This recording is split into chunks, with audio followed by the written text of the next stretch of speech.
generally speaking, looking at the matchups, Ben, what are your initial thoughts? Do we feel like the Calyrex Ice Rider is better placed against the Groudon? But I guess we're going to find out because we got the leads. It's going to be put into a pretty good position right early on, supported by that Indeedee, of course, bringing the Psychic Terrain onto the board. And here is the Groudon coming out. Its Assault Vest will stop it from being able to protect from any sort of Glacial Lances.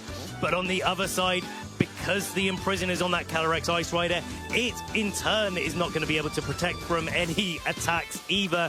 And of course, Groudon and Volcarona both have spread damage in Precipice Blades and Heat Wave. Yeah, and it sort of feels like the Groudon is, I would say, inclined to go for the Fire Terror in order to forego its weakness to the very powerful Glacial Lance because of the Ice typing. But then in turn, Calyrex Ice Rider has the Dragon Terror, so it can't avoid any Will-O-Wisp that comes into its slot, unless, of course, this forces a scenario where the female Indeedee feels more inclined to go for the redirection. You kind of like in this situation if you're a way to be able to protect the Calyrex and go for the Trick Room with the Indeedee.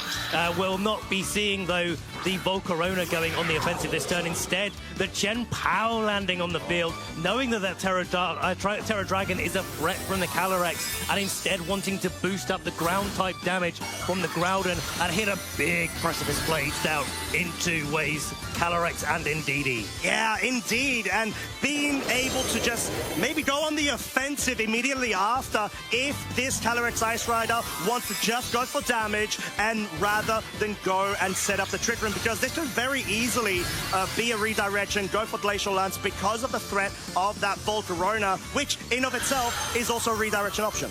And Terra Dragon does indeed come out, but it's also the Terra Fire coming out from the Groudon. Redirection from the Indeedee, going to be redirecting any single type attack moves into its slot, but Precipice Blades coming out, boosted up by the Sword of Ruin. It is Trick Room coming out from the Calyrex, so a bit of a defensive play on Wei's side, but getting that speed control set up and paving the way for something like a Moongus to come in the back to be able to put all of Gabrielle's Pokemon to sleep. Yeah, and I think the Dragon Terror was forced because of the option of the Heat Wave that could not be redirected by the Follow Me from the female Indeedee, henceforth why we saw the Calyrex lock in so quickly. But Trick Room conditions are currently present. Chien-Pao and Groudon are most likely going to be the slowest moving Pokemon right now after this Calyrex. Yeah, the Indeedee does have a luring voice to be able to break a Focus Sash on the Chen-Pao and force the Calyrex to be able to get a little bit of a boost, but instead,